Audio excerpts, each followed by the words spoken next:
बार जब वॉल्टर घर लौटता उसे लगता जैसे उसके बिस्तर के नीचे कोई है, लेकिन जब भी वो देखता वहां कुछ नहीं होता। यही सोच सोच के वो रात भर सो नहीं पाता और स्लीपिंग पिल्स लेनी पड़ती थी। एक रात जब वो सो रहा था, उसका बिस्तर अचानक हिलने लगा। डरते डरते उसने नीचे झांका, लेकिन कुछ नहीं था। जैसे ही वो दोबारा लेटा, उसके सामने एक काली परछाई आकर खड़ी हो गई। उसी पल कमरे की लाइट चली गई। स्विच दबाने पर भी कुछ नहीं हुआ। उसे याद आया कि बिस्तर के नीचे एक प्लग है। जैसे ही उसने प्लग में तार लगाया, वो परछाई तेजी से कमरे से बाहर भाग गई। डर के मारे वॉल्टर कंबल ओढ़कर बैठ गया और भगवान से प्रार्थना करने लगा। सुबह जब उसकी नींद खुली तो पूरा घर बुरी तरह बिखरा हुआ था। उसने तुरंत प्रोफेसर को कॉल किया और बताया कि अब वो परछाई सिर्फ चीजें नहीं हिला रही बल्कि सामने आ रही हैं। लेकिन प्रोफेसर की असिस्टेंट ने फिर से मदद करने से मना कर दिया, क्योंकि उसके पास कोई ठोस सबूत नहीं था। शाम को जुआन वॉल्टर के घर गया और दीवार पीटने वाली बात पूछी। वॉल्टर ने बहाना बनाया कि वो कुछ रिपेयर कर रहा था, लेकिन उसी रात वॉल्टर ने सबूत इकट्ठा करने का फैसला किया। उसने एक कैमरा खरीदा और कमरे में ऐसी जगह सेट किया कि रात की घटनाएं रिकॉर्ड हो सकें। जैसे ही वॉल्टर सोया, एक अजीब आवाज से उसकी नींद खुल गई। धीरे से उसने नीचे झांका,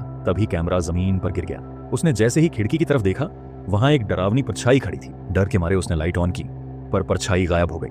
उसने कैमरा उठाया और रिकॉर्डिंग देखने लगा। उसमें उसने देखा कि जब वो सो रहा था, एक डरावना साया उसे घूर रहा था और फिर धीरे धीरे वार्डरोब की तरफ बढ़ा। शायद कैमरा भी उसी वजह से गिरा था। डरा हुआ वॉल्टर वार्डरोब की तरफ देखने लगा, लेकिन हिम्मत करके उसने दरवाजा खोला। अंदर सिर्फ पुराने कपड़े थे, लेकिन जब उसने वीडियो को पीछे करके ध्यान से देखा तो पता चला कि वो परछाई दरअसल बिस्तर के नीचे से निकली थी। तभी अचानक वार्डरोब का दरवाजा अपने आप खुल गया और वही डरावनी परछाई अंदर थी। डरते डरते उसने वार्डरोब में झांका और अपनी बंदूक के रिफ्लेक्शन में वही परछाई दिखी। जैसे ही वो बंदूक उठाने गया, किसी अदृश्य ताकत ने उसे जमीन पर पटक दिया और फिर सब शांत हो गया।